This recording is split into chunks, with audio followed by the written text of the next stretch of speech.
بسم اللہ الرحمن الرحیم۔ السلام علیکم ورحمۃ اللہ وبرکاتہ۔ میں محمد اسامہ سرسری۔ تعلیم النحو کا اگلا سبق اعراب کے اعتبار سے اسم متمکن کی تقسیم ہم نے گزشتہ سبق میں پڑھ لی کہ یہ 14 اقسام ہیں۔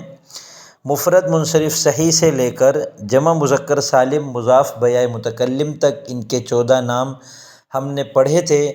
آج کے سبق میں ان 14 میں سے ہم 3 قسموں کو سمجھیں گے۔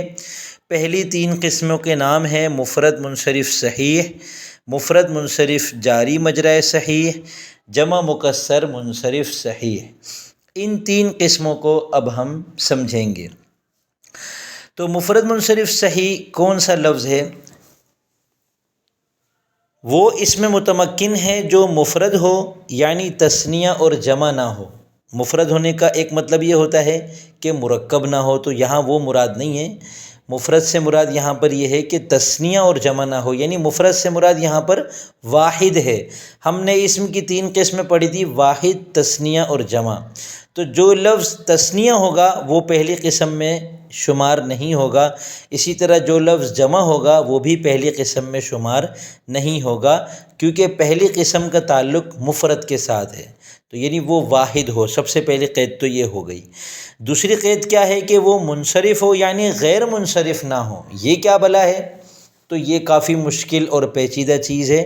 مشکل تو خیر نہیں ہے، لیکن جو چیز تفصیل طلب ہوتی ہے تو وہ ابتدائی طور پر مشکل ہو جاتی ہے، اور اگر اس کو سمجھانے بیٹھ جائیں تو اور زیادہ مشکل ہو جائے گی۔ تو ابھی اگر میں آپ کو غیر منصرف سمجھانے بیٹھ جاؤں، غیر منصرف یہ ہوتا ہے کہ وہ لفظ جس کے اندر 9 اسباب میں سے کوئی 2 سبب پائے جائیں، یا ایک سبب جو 2 کے قائم مقام ہو وہ پایا جائے تو وہ غیر منصرف ہوتا ہے۔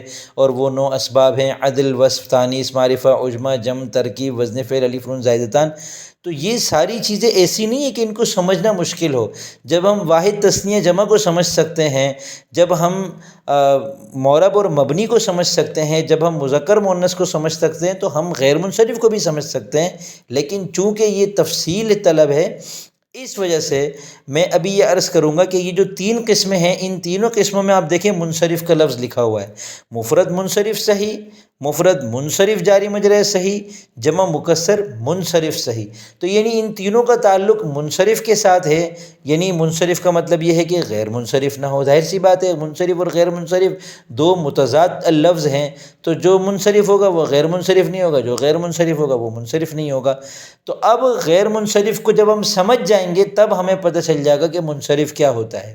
فی الحال آپ کی آسانی کے لیے میں ایک چیز بتاتا ہوں کہ آپ اس تیسری قید کو، یعنی اس منصرف والی قید کو نظر انداز کر دیں۔ آپ یوں سمجھیں کہ پہلی قسم کا نام ہے مفرد صحیح، آپ کو یاد تو وہی کرنا ہے، مفرد منصرف صحیح، لیکن اس کی تعریف میں آپ یہ ذہن میں رکھیں کہ جو واحد ہو، تثنیہ جمع نہ ہو، اور صحیح ہو۔ اب صحیح کا کیا مطلب ہے؟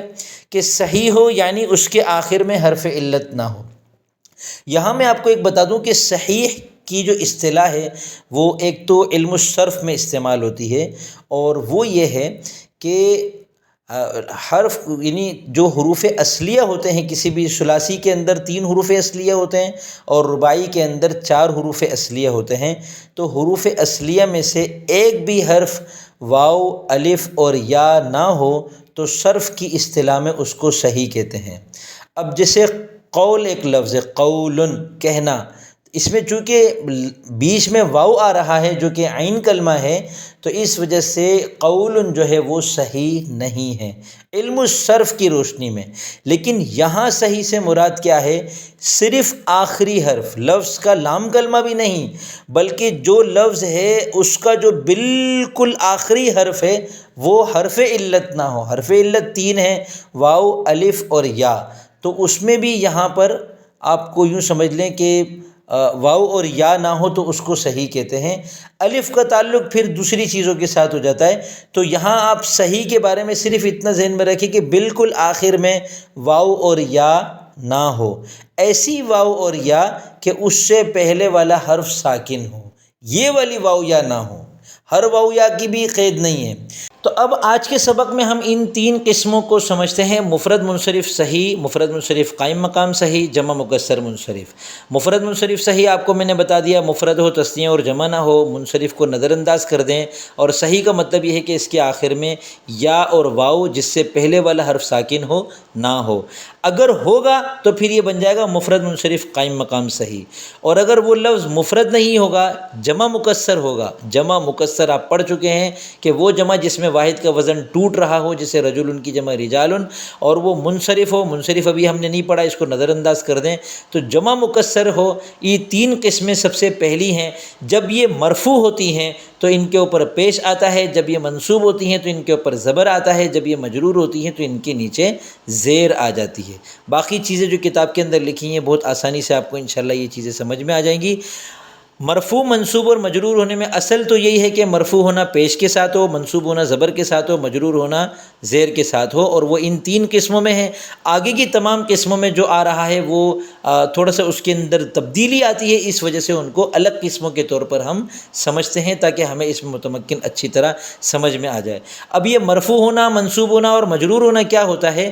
مرفوع ہونے کی 8 صورتیں ہیں، منصوب ہونے کی 12 صورتیں ہیں، مجرور ہونے کی 2 صورتیں ہیں، جو انشاءاللہ آگے چل کر ہم تفصیل کے ساتھ پڑھ لیں گے۔ جب اس کو پڑھ لیں گے، پھر اس میں متمکن کی ہم نے مشق کر رکھی ہوگی، تو پھر پورے کلام عرب کے اندر زبر زیر کی پیش کی تمام تبدیلیوں کو سمجھنا، حل کرنا ہمارے لیے انشاءاللہ بالکل آسان ہو جائے گا۔